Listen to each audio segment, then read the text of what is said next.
Yeah, good morning, everybody. Happy to be here, the first real speaker in a while.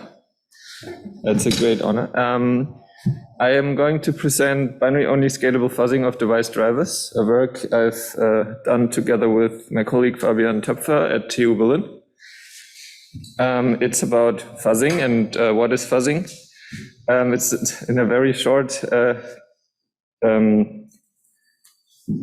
wait, I have to find myself first. So the easy way to explain fuzzing is you just throw input at a program until it breaks. Of course, that's very oversimplified, just for somebody who doesn't know anything about fuzzing. And what are we trying to do here? We have seen a lot of fuzzing in user space in the past years, and I would say that it's easy with a little asterisk there. It's not easy if you have some very fancy targets like stateful servers. But if you just have a library and you call the function over and over again, that's pretty much kind of solved. Fuzzing kernel space and drivers is harder though. And the hardest is if it's a binary only kernel. That is like something that hasn't been really done a lot in the past. There are some additional things that we want to achieve with our tool and with our work. So we try to do something that we can also deploy to multiple machines, like different VMs in the cloud. So we try to make it kind of scalable. And some prior work uses Intel PT, which is a way to get coverage data on an Intel machine or like an Intel CPU. But it didn't want to have hardware dependencies. So we tried to do it without Intel PT. And we try to fuzz device drivers, but we do not want to have this device hooked up to every single VM in the cloud or wherever we want to fuzz. So we try to also find a way to get rid of the hardware for the most part, if possible. Right, so we looked at what is existing in the industry and in research papers, but we were not really satisfied with any of the prior work. There's Trinity, which is one of the oldest fuzzers for kernel code. So you just write your little script for Trinity and it then fuzzes a syscall or something. This is not coverage based. And by now we know that it gets a real advantage to get coverage of a target. There is diffuzz, I guess, which tries to infer this first step that you manually do for Trinity, but it's also not coverage based. There's Triforce-AFL, which uses QEMU mode, so it uses a full QEMU in emulated mode and then inserts coverage. So I'm gonna explain what coverage later, but it does use coverage. But it is very slow because it is a emulated QEMU and it doesn't have any sort of device interaction. So it's not easy. I mean, it's probably possible, but it's not easy to hook up a graphics card to that. There's Syzkaller, which is used heavily in the kernel fuzzing community. But this needs coverage somehow. And usually you would compile your kernel or your target for the specific for Syzkaller, which we can't necessarily do in a binary-only environment. Then for binary-only coverage, kernel mode fuzzing, there's KAFL and NIX, both of which are really cool, but they do need Intel PT. So we try to get a bit away from this hardware dependency also. And then there's Brandon Fox stuff. Maybe somebody has watched his streams, they're great. But that's crazy stuff, and we're not going to get too deep into that territory. Right, so what we did is we wrote a tool that's called BSOD, binary-only scalable fuzzing of device drivers.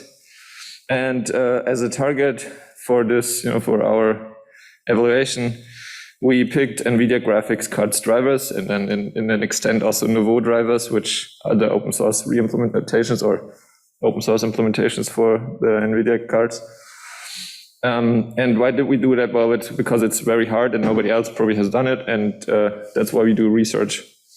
The attack surface for a driver is usually the memory protection that the operating system exposes or imposes on a user mode binary. Is it can't really access anybody else's memory, and it can't really access kernel memory. But the driver, which runs in a privileged mode, can pretty much do anything in the operating system. It's oversimplified also, but the kernel component, the driver that runs in the kernel mode, definitely has more features or can access more memory than the user mode application. So what we know is that we can interface with this kernel driver from a user space process, and if there is a bug in that kernel mode driver, then we can potentially use that to execute code in kernel context, and therefore escalate privileges, which is bad. And with modern features like WebGPU, maybe, if we find something that can even be used from like a web browser context or something like that. Right. So another thing is that, this graphics card driver, obviously it's not 722 megabytes running in the kernel mode, but it's a huge blob of weird software that doesn't find a lot of attention, which made it a very interesting target. Our tool, BSOD, is using breakpoints and is using a virtual machine to get coverage. I will explain that in depth in the next part. And it supports normal off-the-shelf fuzzers, AFL++ and Syzkaller. And we added a record and replay device virtualization to get rid of the actual graphics card doing fuzzing. This is a high-level overview of the BSOD thing that I'm going to go into in depth now. First of all, let's look at the coverage collection. As I said in the beginning, the old school kernel fuzzers like Trinity, they just took an ioctl or something and then just shoved input into that and never knew if you gain anything from flipping that bit or not. So we tried to instead get some sort of feedback from the execution to see if our bit flip actually mattered. For that, we added two different modes of coverage collection, both of which are breakpoint based. And basically here you see in the middle QEMU KVM, it's a normal virtual machine. And you're using VMI, which is a framework for virtual machine interactions, and you can set breakpoints with that to get feedback out of the virtual machine. The two modes are a breakpoint based edge coverage. So for each breakpoint, we get add something in the map. It's also for later, which is very precise. And potentially we would find more coverage over time. And then there's another style which is based on untracer, which is a paper of 2 years ago, which is a lot faster and may miss some stateful paths, but it's just a lot faster, which we will see in the evaluation. Right. So let's explain, the way coverage works quickly. I mean, most people that know fuzzing would already have know this, but just to reiterate and to tell you which the two modes are. The one is block coverage, which just looks for each basic block or execution block, if you will, depending on the way you measure your coverage. Basically sets the value to true if a block has been hit. And this means that every new block gets a feedback for the fuzzer, and the fuzzer can then know, oh yeah, this is super interesting input. Let's take this and mutate this input further, right? And the other thing is edge coverage, which goes one step further and not only takes the current block as feedback, but also takes the actual edge from a block. So here from like the top block or from the bottom block back up. So like it uses both blocks in a jump as feedback. And that way you basically have more information about the way some block got hit. And by that, you know, for example, oh, I'm in a loop, and the fuzzer can then deal with, loops specifically, and you can find it more, it's just more state. So definitely interesting to have edge coverage. However, it's also a lot harder to do using breakpoints, right? So how do we do breakpoint-based edge coverage? That's the thing. For every block that we hit, we have to get out of the virtual machine. We have to single step to the next basic block, and then we basically go out of the virtual machine again, and we look at the two addresses of the, before the jump and after the jump, and then increment, a bit in the coverage map, which is, a lot of round trips between the VM and the fuzzer, but it's also very precise. In comparison to that, sorry. Right. So that's, the idea how it works is if a breakpoint is hit, we go out to the, to our fuzzing tool. We look if the PID that just triggered this breakpoint is the one that we are trying to fuzz. So is the actual one that we're tracing. And if it is, then we inject a single stepping, like a breakpoint, into the next instruction that's going to be executed. And then we continue one instruction, and then we're coming back to the fuzzer once again, and we report, the edge that we just took to the fuzzer. Yeah, so you can, it's a lot of back and forth, and the back and forth in fuzzing is not what you want. It's not fast. So along comes the untracer style breakpoint coverage, which is a cool idea. It's a simple idea, really, but it's nice. So instead of doing edge coverage for each breakpoint, we don't reinsert the breakpoint, but we say, all right, we already saw an input that reached, this block. So we already have this in our corpus. We don't need to mutate other inputs to reach this block anymore. So we just take this breakpoint out completely, and we never re-execute this breakpoint. Hence, after a while, you never have to exit the target. You just exit the target when you reach something, new outside of the main target, right? So this gets faster over time. Like in the beginning, the first few executions, you would reach a lot of breakpoints, and then afterwards, they're all gone, and you already have inputs that can reach these. Right. So how do we use this feedback? Right now we have feedback. Now we want to fuzz. There is two big fuzzers around that we included in BSOD. One is AFL++, which is a common fuzzer for user space applications, and one is Syzkaller, which is targeted specifically for coverage-based fuzzing of kernel drivers or kernels in general. So in our little overview, this would be the part on the left. Yeah. It's not mirrored because I'm not virtual, sorry. Anyway, the part on the left.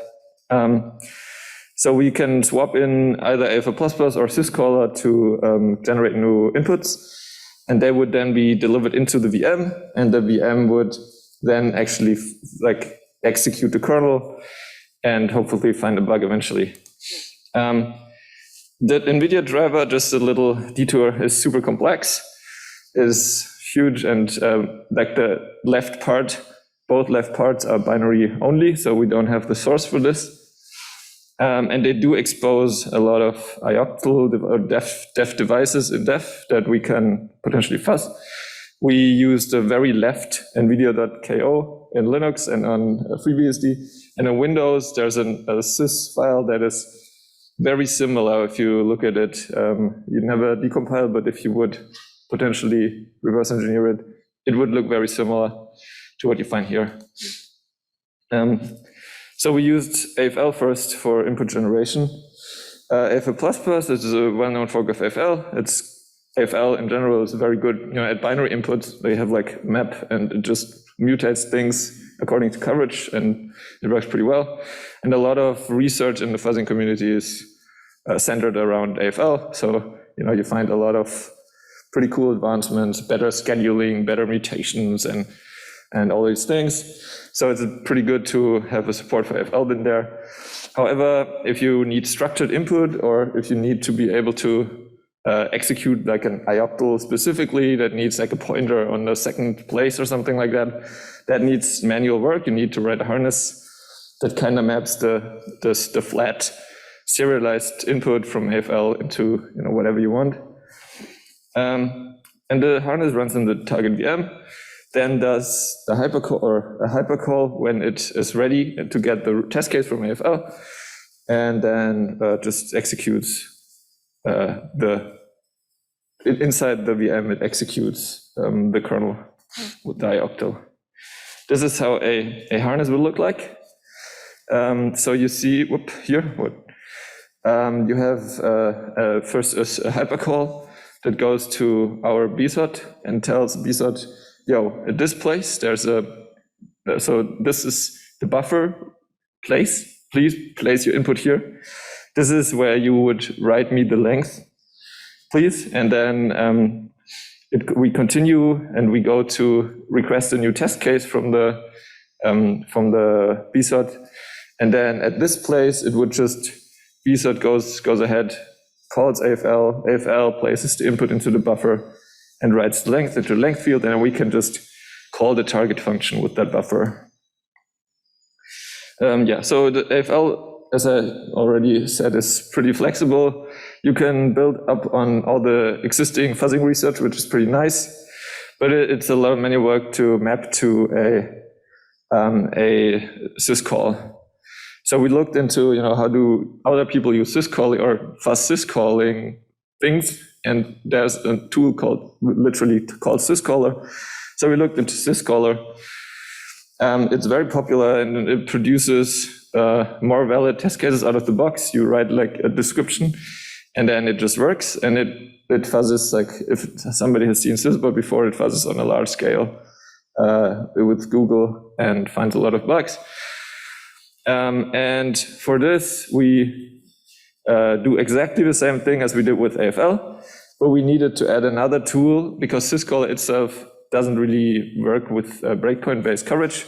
So we kind of patched Syzkaller and added another tool for coverage collection and feed that back into Syzkaller. To see how a Syzkaller harness looks in comparison, this is basic, or the harness doesn't look like this, but this is how a description for a syscall looks in Syzkaller. Here in the middle, you see, for example, this is an ioctl that would go to the Nvidia ioctl create function and would take, as a constant and a pointer. That pointer points to the struct that you see below. So all of this, at some point, you have to figure out, so you have to write this manually. But afterwards, it fuzzes a lot more precise than AFL would. So yeah, it's pretty good. It works well with our tool, but you need to go into a manual effort to create these syscall definitions. Right, so the next thing that BSOD supports is we wanted, as I said earlier, we wanted to get rid of the graphics card in our fuzzing setup as much as possible. Obviously, you can't, you can't have a machine that dreams up the results of like an AAA game without the actual graphics card. That is never going to work, but at least to get to a point where we can do simple fuzzing for the kernel driver. So we're looking at this side now, where we can either have the real hardware fuzzing, or we can have BSOD-fakedev, which is a fake device that can do, looks like this internally and can do fuzzing for us. This fakedev is a QEMU device, so it hooks into QEMU. For QEMU or for the guest, it looks like it's a more normal device. And it can replay a hardware trace for the MMIO. So we first run a normal, we boot the operating system with the graphics card attached to it, and we trace the whole time when any interaction with the graphic card happens. And afterwards, we have this trace. And we can swap in the graphics card or swap out the graphics card and replace it with this fake device. Inside the fake device, we look at the trace. So every time the guest, like the operating system, tries to write in a read-only place, we just ignore it. If it tries to write to a read-write address, This behaves like a normal memory. We just store whatever it wrote and then just replace it whenever it needed. And then there's a special sequential way that, if you have a trace, and usually you have, if you have memory mapped I/O, you would write something to the location, and then you would read from that location. And when you read from that location, you would expect like an answer, for example, from the device, or just like special things that could happen. And for this, we look into the trace and we get the actual response out, which works, pretty well. It works good enough that we can boot a full Linux operating system, which is pretty cool, and load the Nvidia drivers. So usually, even if you have like a kernel fuzzer and you don't have a hardware for it, you would not be able to fuzz it. You would at some point need to, I don't know, probably you can do a snapshot, but you can't really like load an Nvidia driver. The Nvidia driver would tell you, sorry, there's no device here, I don't know what to do, and I just quit. So there's no way to fuzz it. But with the fake device and with the trace for it, you can actually load it and then go on and execute some functionality in the fuzzer. Right. All right. So let's see how this whole setup worked.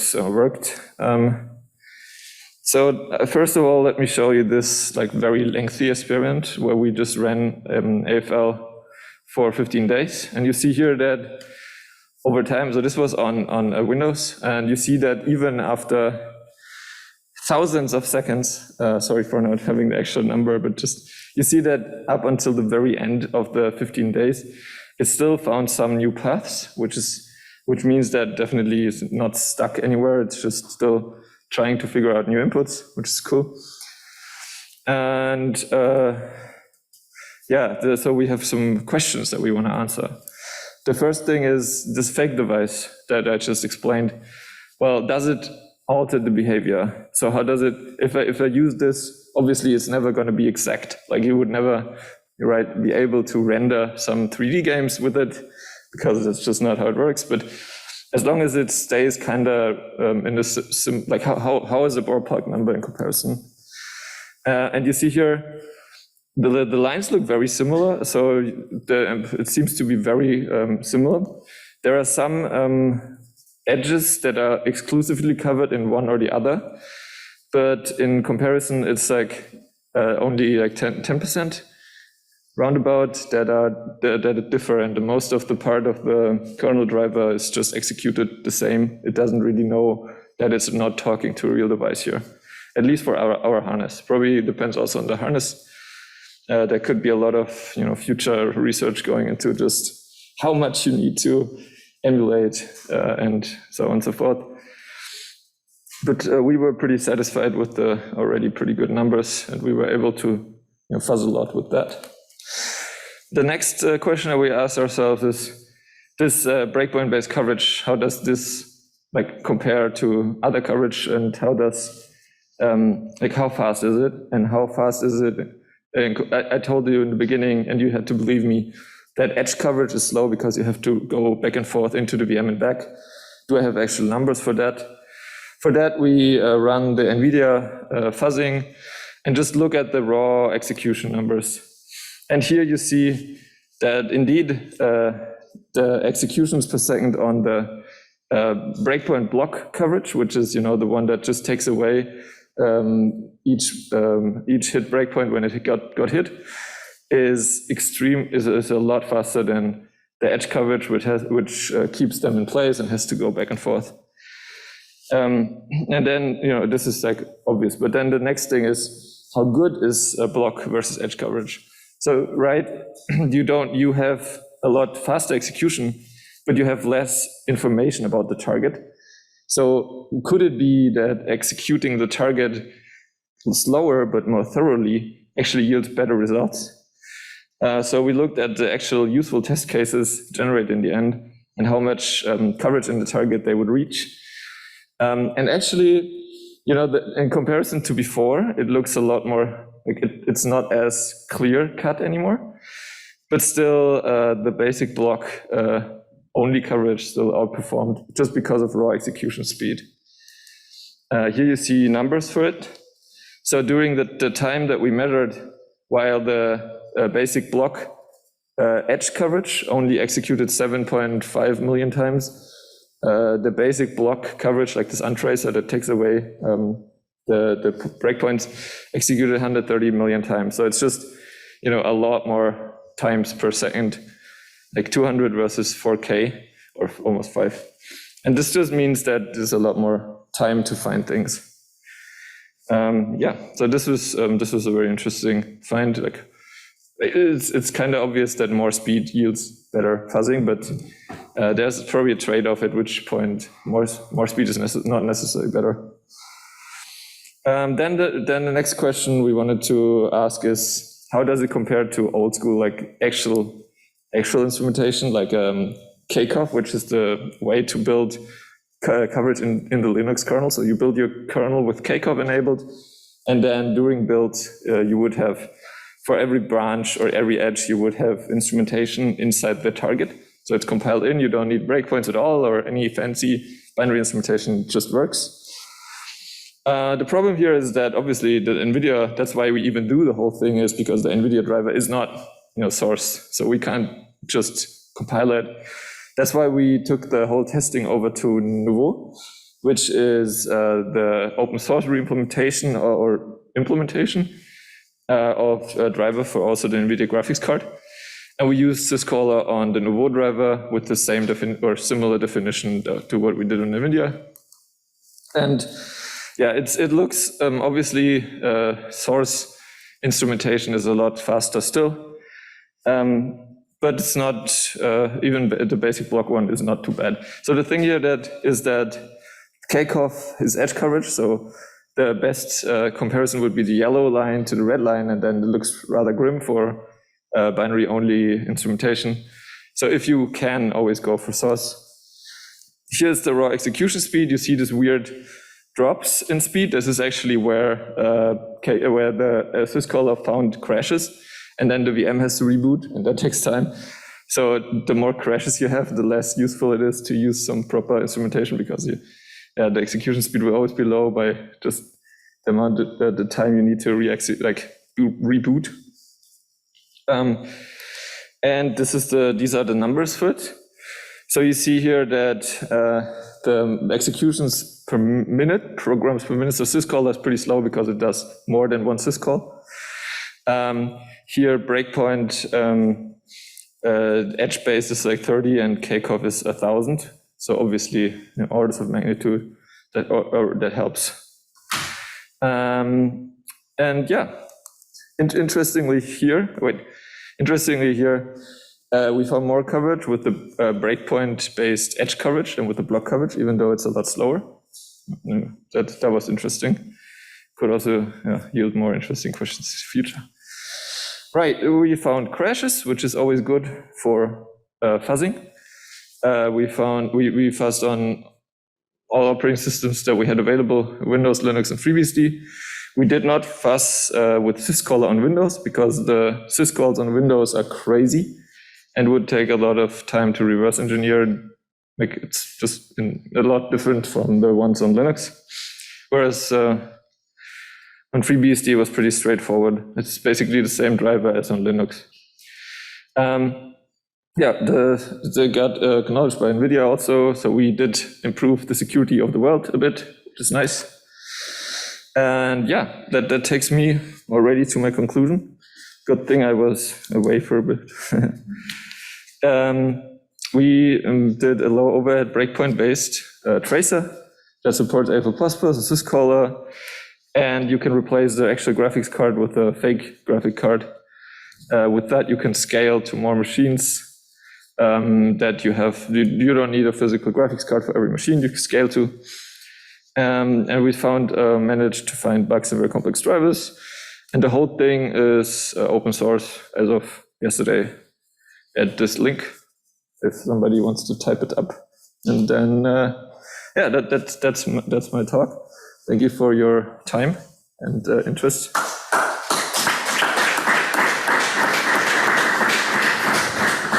Thank you, Dominique. I think you're the first person probably to present live at a system security conference since 2019. Woo! That's a lot of time. That's good.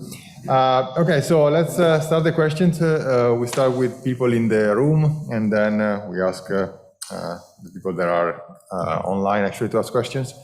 Anyone in the room with a question?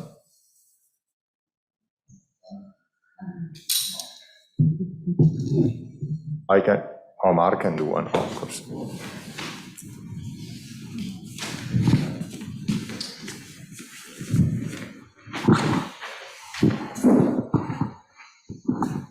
Hi, thanks for your presentation. So at the beginning you said one of the goal was to have no assumption made on the specific processors, right? Yeah. And x86, but no hardware features for x86. And to be able, and no hardware, so basically to be able to do, to explore a territory which is kind of unlooked at so far. Yeah. And so with this BSOD-fakedev, so that's something you have to write to be able to replace or emulate the Nvidia card, right? So if we now want to choose another target, something else than an Nvidia card, so you will have to redo that, right? So is that a lot of work? It's not. Yeah, I'm sorry, I didn't want to interrupt you. It's not. It's a replay device. So you need one physical version of it, and then you can record and replay that. So it's not a lot of work to write, but it's probably some bugs if you go too far off from the one we tried. But just record and replay should just work. Like if you take another Nvidia card, that would also just work. If you wanna fuzz some device that you don't even own, then you would have to look into the trace and probably change things in the trace according to the driver, and that gets more complex. Like then you would need to reverse engineer the whole thing, the whole driver first, and yeah. But for the thing is, if you have the device already and you want to scale to like 1,000 VMs, then that is possible with that replay. Any other question? I have a bunch, but actually, I want to give opportunity to others to ask questions. So, is anyone online? I think you can raise your hand.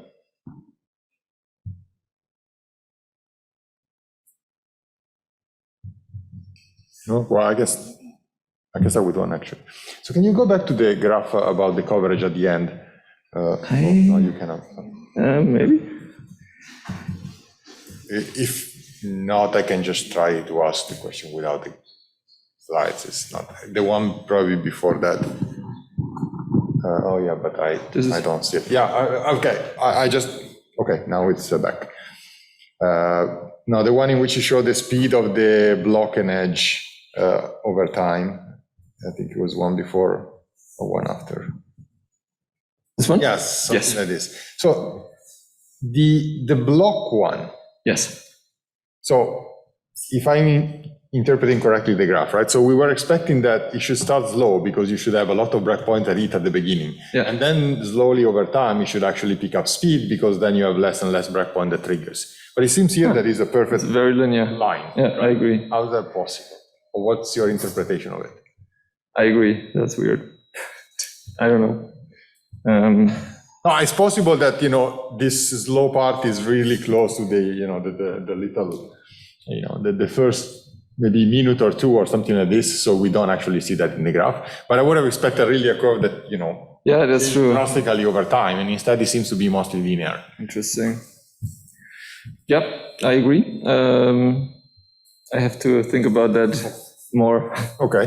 The graph, it looks weird. Sort of we definitely had some instances where it showed more clearly, but this was only like an evaluation run, and apparently that's how it works. And related to that also, so it's interesting because based on your instrumentation here, you basically show that, okay, we don't use edge coverage because it's too costly to get edge coverage if you want to do it, in the kernel without instrumentation, without, in that way. Yeah, there's probably other ways. But we know that for traditional binaries where it's actually much cheaper to get edge coverage was better than traditional block coverage, right?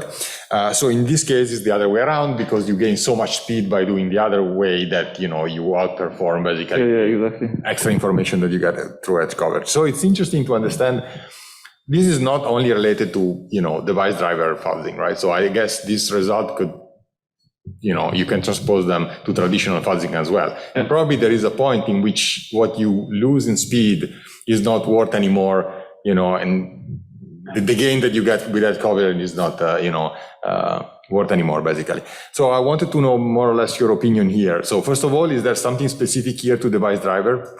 My feeling is probably not. No. And where do you think is this sort of trade-off? So there's one additional thing I thought about in this context is, yes, there's probably like a trade-off where the speed is, where raw speed is just more valuable than more input or more insight. But maybe it could be good to have like a mixed mode where first you go raw full speed up to a point X in time where you think you explored the target pretty well, and then you can take this additional feedback from the slower mode and maybe then find things that need state that you would otherwise cover that the fuzzer doesn't know about. So maybe there's like a mixed mode. Yeah, when you start saturating, but you can. That's where that could be cool, maybe. But okay, one more quick one maybe. So about the fact that you use this recorder play techniques. So I think it would be interesting to study how you can combine the recorder replay with the real hardware. We try to find a way to schedule depending on the seed. Like, okay, if you explore this thing and then you see that on the recorder replay doesn't work anymore, you play this seed on the real hardware and then that was all planned, but at some point the project has to be finished, right? And that's probably follow-up work. We had this idea also to run on the fake device until it crashes, and then try to replay if the crash is a real crash or just because of the fake device.